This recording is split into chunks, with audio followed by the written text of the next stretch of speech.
Hello and welcome. Now, if you're a civil engineer or a land surveyor, and especially if you've got an exam on the horizon, then you are in the right place.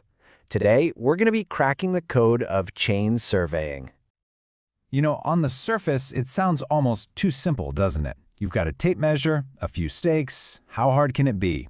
But how do you take a bunch of straight-line measurements on the ground and turn them into a perfectly scaled, incredibly accurate map? Well, that is the big question, and we're about to answer it. So here's how we're going to break it all down. We're going to build this up layer by layer. We'll start with the fundamentals, then walk through the actual process, and then, and this is the really important part, we are going to dive deep into the calculations that are absolutely vital for accuracy and, of course, for acing those exams. Okay, let's jump right in.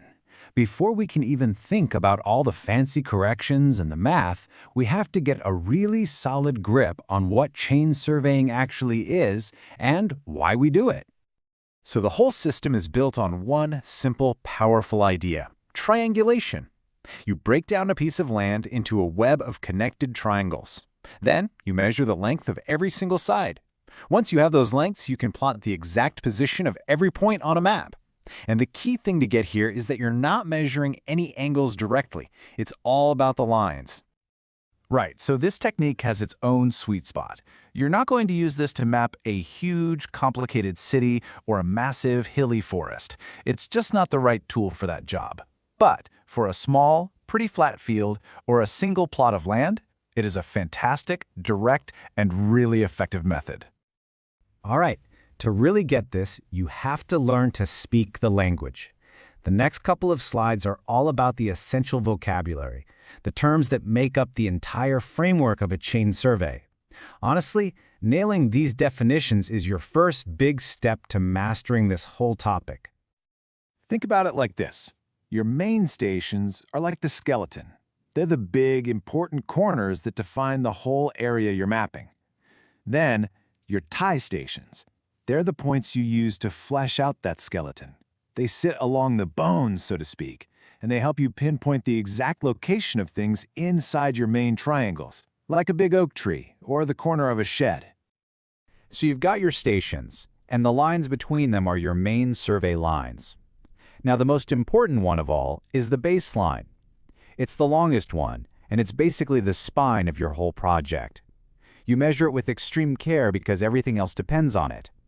And then you have check lines. Think of these as your insurance policy. You measure them in the field, and later you check if they match up on your drawing. If they do, bam, you know you're on the right track. Now this is such a cool and important concept. It's called the well-conditioned triangle.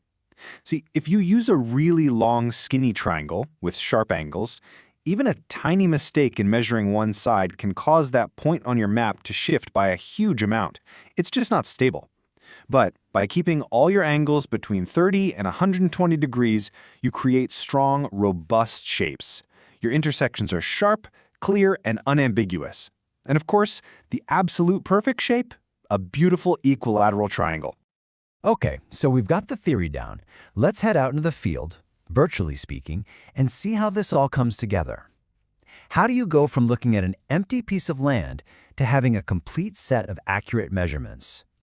It is a system, and you have to follow the system. You can't just jump ahead. First, reconnaissance. You walk the site, you get a feel for it, you make a rough sketch, and you figure out the best places for your main stations. Then, you physically mark those stations. It's only after that that you could begin the really careful work of measuring the lines between them and taking what we call offsets to capture all those little details inside. So this brings up a classic problem. Maps are flat, right? But the world, well, it isn't. So how do you measure on a slope? Well, you've got two main options. If the ground is all bumpy and uneven, you use the stepping method. You basically measure in short, horizontal bits, like you're going down a set of stairs. But if you've got a nice, smooth, constant slope, it's way faster to just measure the whole thing and then use a simple formula to calculate the true horizontal distance. And don't worry, we're getting to that formula. Okay, everybody, time to lean in. This is the heart of it. Let's be real, no measurement is ever 100% perfect. This next part is probably the most critical section for your exam prep. We're going through the essential formulas you have to know to find and fix common errors. So, let's get into it. This right here, this is the simple, beautiful, and absolutely fundamental relationship that governs everything else we're about to talk about. If you measure something and your value is too high, that's a positive error. That means the correction you need to apply has to be negative. They are always, always equal and opposite. You have to burn this into your brain. Now, not all errors are created equal. You've got two main types. Cumulative errors are systematic. They keep adding up in the same direction. Imagine using a tape that's just a little too short. The farther you measure, the bigger your error gets. It's directly proportional to the length. Then you have compensating errors, which are random. Maybe you don't hold the pin perfectly straight every time. Sometimes you're a bit to the left, sometimes a bit to the right. Over a long distance, these little mistakes tend to cancel each other out, which is why they're proportional to the square root of the length. Okay, this is your first line of defense, and it is a classic exam question. This is what you do when your measuring tool itself is wrong. Let's say your 30-meter tape is actually 30.01 meters long. Every single time you measure 30 meters, you're actually measuring more. This formula lets you calculate the true distance based on what you measured and the actual incorrect length of your tape. Hey, remember we talked about measuring along a slope? Well, this is the formula you use to fix it. The distance you measure on the ground is the hypotenuse of a right-angled triangle, but the map only cares about the flat horizontal base, and the hypotenuse is always the longest side of a triangle, right? So the correction you apply to get back to the horizontal distance has to be, and I mean always, negative. Remember that.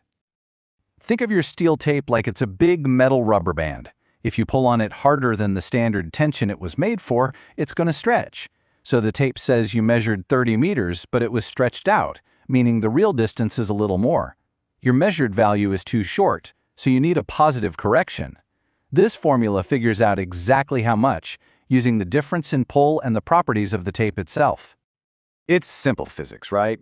Metal expands when it's hot and contracts when it's cold. A surveyor's tape is no different. If you're out measuring on a blazing hot day, your tape is physically longer than its standard length. That means every measurement you take will read a little short, so you need to add a positive correction. And this formula is how you do it. So what happens when you can't lay the tape on the ground? You have to suspend it between 2 points. Well, gravity takes over and the tape sags in the middle, creating a curve. And the distance along that curve is always going to be longer than the straight line between the 2 points. So, just like the slope correction, the correction for sag is always negative. Phew! Okay, we've gone out, we've taken our measurements, and we have applied all of our corrections. We have some seriously accurate data. But that's only half the battle. How do we make sure all that precision actually makes it onto the final map? This number right here, 0.25 millimeters, this is the why. This is the whole reason we do all that hard work. It's considered the smallest distance that a really good draftsperson can even see or plot clearly on a piece of paper. So all those corrections for temperature and pull and sag, they are all designed to make sure that our combined fieldwork errors don't move a single point on our final map by more than this tiny, tiny amount. So the big takeaway here is that how far away from your main line you can measure an offset isn't just a random guess. It's a calculated balance. All of these factors, the scale of your map, how precisely you can measure directions and lengths, they all get factored into the decision. And the goal is always the same. Keep that final plotting error under that 0.25 millimeter limit. And we'll leave you with this final thought. Look, today we have GPS, we have laser scanners, we have drones that can map everything. But even with all that amazing technology, the core ideas we've talked about here, understanding the geometry of your site, systematically hunting down every possible source of error, and meticulously correcting for it.